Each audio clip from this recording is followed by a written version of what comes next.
tell you. Okay, the number on the periodic table, that's the decimal, is called the atomic mass. That is different than the mass number. The mass number is a whole number, protons plus neutrons. Atomic mass is an average. So it is the average mass of all the atoms of a given element. How do we know what the decimal is? We're about to calculate it. Don't let this freak you out. It's a summation. It means you're going to add some stuff. You're going to multiply and add. So how common is it versus its mass number? Atomic mass is a weighted average. Who did weighted averages in algebra and hated them? I'll make it better. I promise. Okay. Now,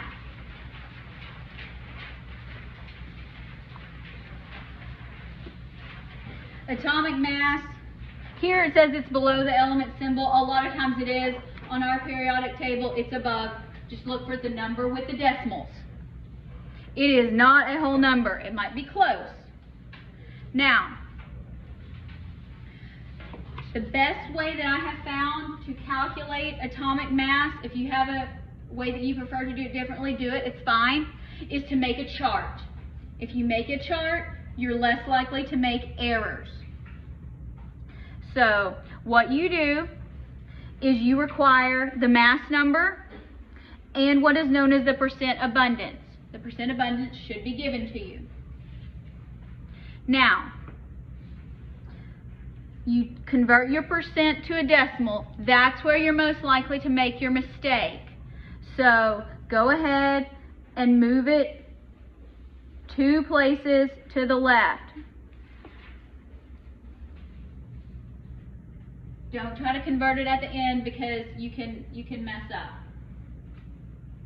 with trying to like divide by 100 and all that. So convert your decimal first. Now, you multiply across. So multiply and multiply. So you take your weight times your abundance, and that's going to give you a number. I call it the contribution. So if you're taking this, for the first component, 34.97, no conversions there, make this the decimal times 0.7577, you're going to get a decimal. So here we get 4 significant figures, so let's say 26.50. Because there's my 4th one, and I need to round up. So I keep my precision 0 there. Same thing on the next one. 36.97 times, make the decimal, 0.2423. Can't read. So here, 4 significant figures, 8.958. So you multiply across, and then you add down the bottom. Then you add top to bottom. So add each contribution to get the atomic mass. So you add these together. So you can draw a line there for addition if you want to.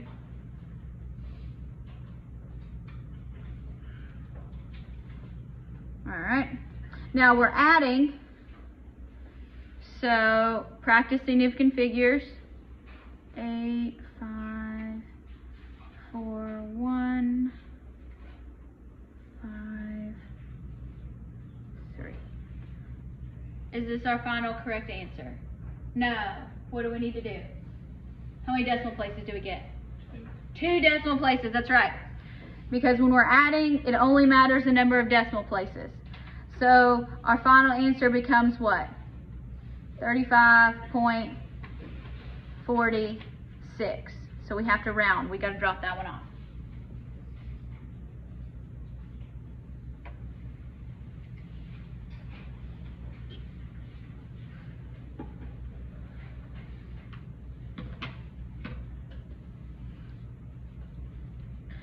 This here says do the atomic mass of chlorine, which is this one. That's what we just did.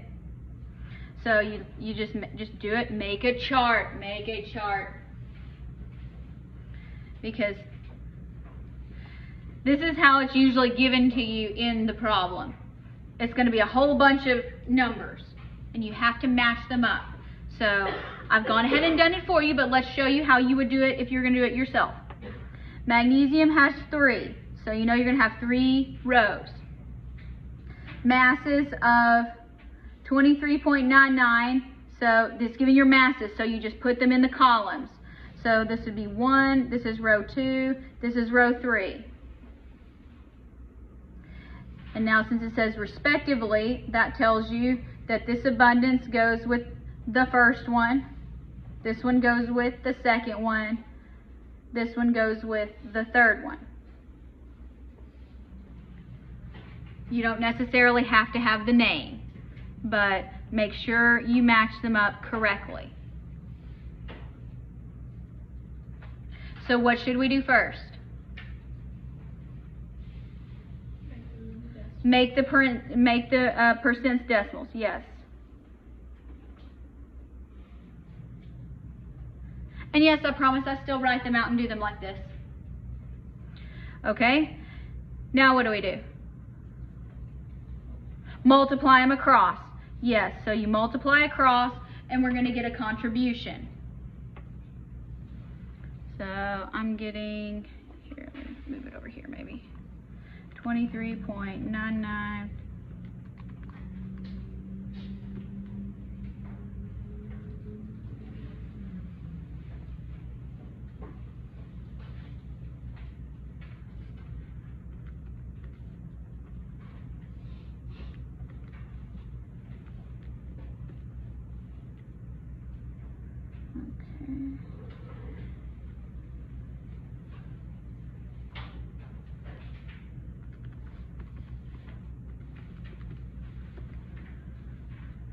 Hopefully your numbers match mine.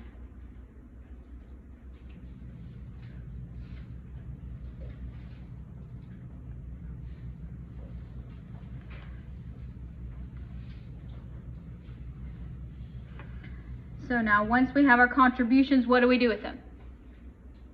We add them together. Yes, so now we add them up.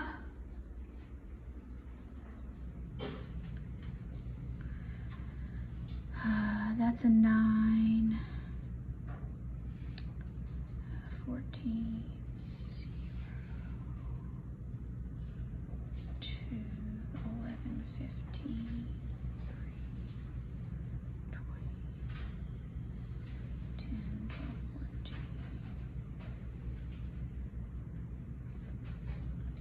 14. Is this our final answer? No. How many decimals do we get? 2. So our final answer becomes 24.31. Practice adding with significant figures.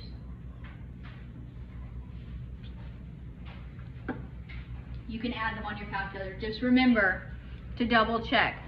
All that counts when you're adding with significant figures is numbers behind the decimal.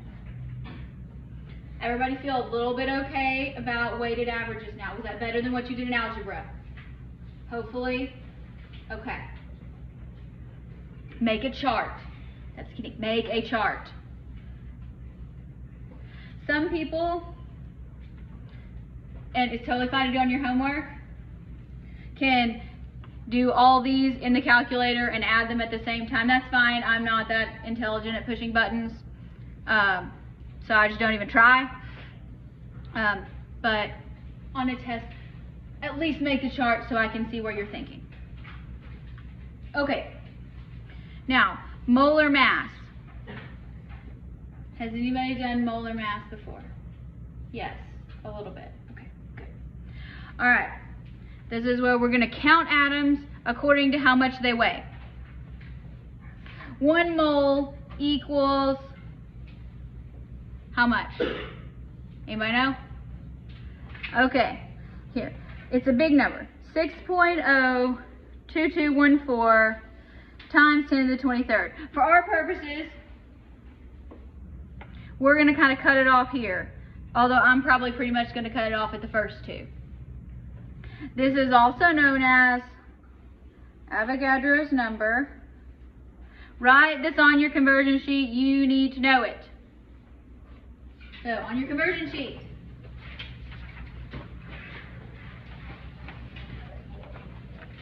right here where it says 1 mole, 6.022 times 10 to the 23rd. Whatever. Particles. If you don't have it, then don't write on your conversion sheet.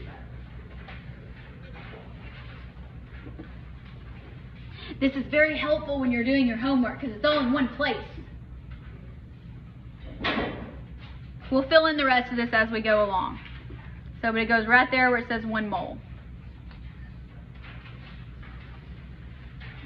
Now, I will try to remember to put 6.022, but I can almost guarantee you in most of my calculations, I'm going to say times 10 to the 23rd. I don't really care. It's going to be close enough. So, make sure you know that one. I will not give it to you. But start by it. Write this on your conversion sheet. Gotta know that one. I have successfully navigated life knowing that number. Now, how are we going to use this in calculations? Alright. The equality that is on our conversion sheet says 6.022 times 10 to the 23rd, whatever, we can say particles, equals 1 mole. Or the abbreviation, which is not much of an abbreviation, is MOL. If you're having trouble with the word mole, it is not referring to a rodent that digs up my yard. You use mole like you would use the word dozen. So how many donuts are in a dozen? 12. Okay, so you hear the word dozen, you think 12. How many are in a baker's dozen? 13. Okay, good. Think about that. That's all it means. So it's like when you see or hear the word mole, just like when you see or hear the word dozen, you think 12. Instead, you think 6.022 times 10 to the 23rd. Practice saying it in the mirror. So now conversion factors mean we're going to rewrite this as a fraction. So it might look like this, times 10 to the 23rd over 1 mole, or depending on how we need to cancel our units, 1 mole, 6.022 times 10 to the 23rd.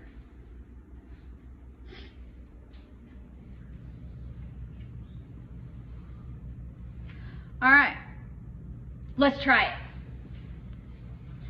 If we're going to calculate the number of copper atoms and it tells us we have 2.45 moles of copper. All right, let's start with what we know. This is the only thing that is given to us. So I'm going to say 2.45 moles of copper. Now, get in the habit, I highly recommend, because later on we're going to be dealing with moles of lots of different things. Put whatever you're counting. So moles of copper. It's easier to write the symbol than it is the whole name. Practice writing symbols too. It all goes together. There's a method to the madness. All right. Now, what is the question asking us to find? The number of atoms.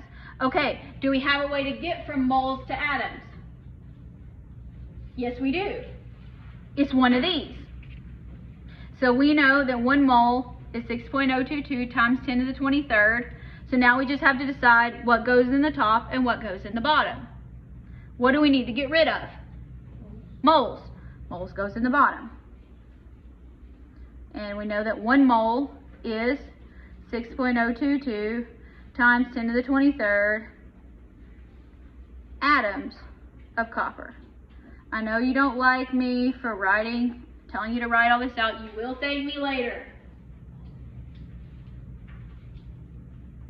All right. Now all we do is multiply. All right, so Here, we might need a tutorial on scientific notation on the calculator. So if you have a calculator like mine, you can do 2.45 times.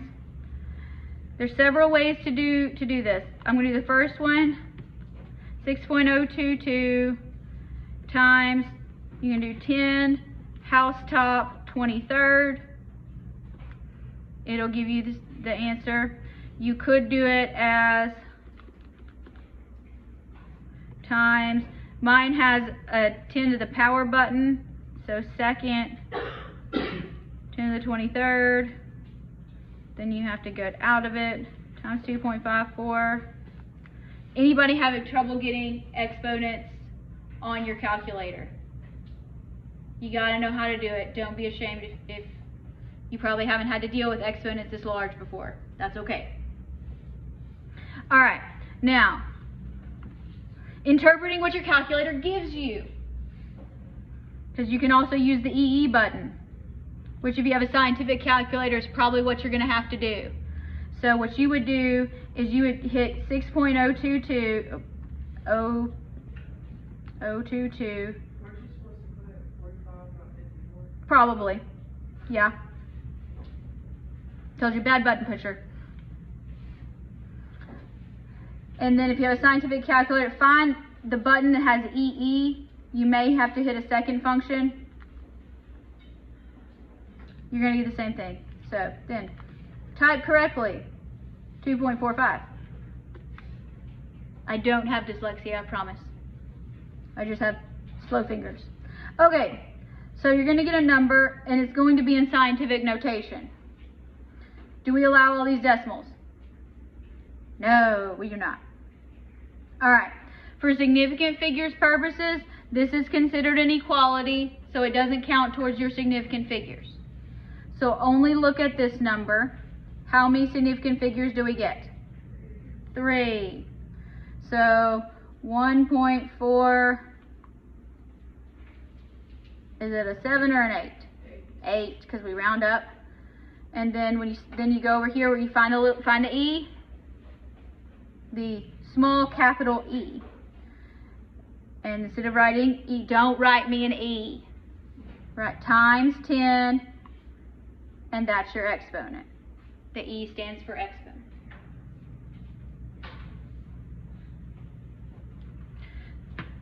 So, atoms of copper.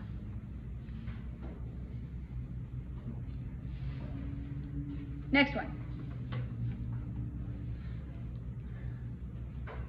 If we have a silver ring and it has this many atoms, how many moles?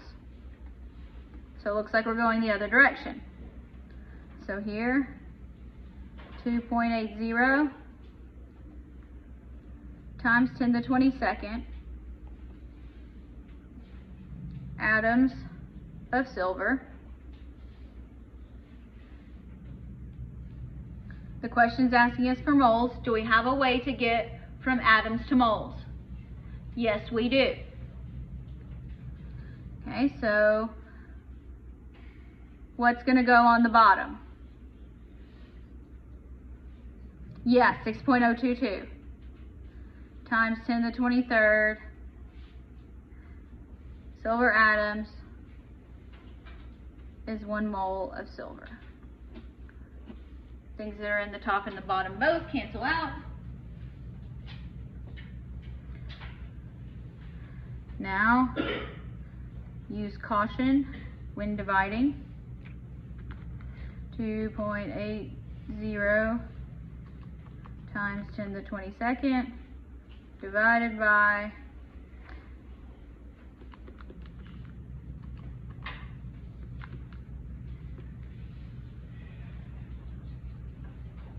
and this is what you should get.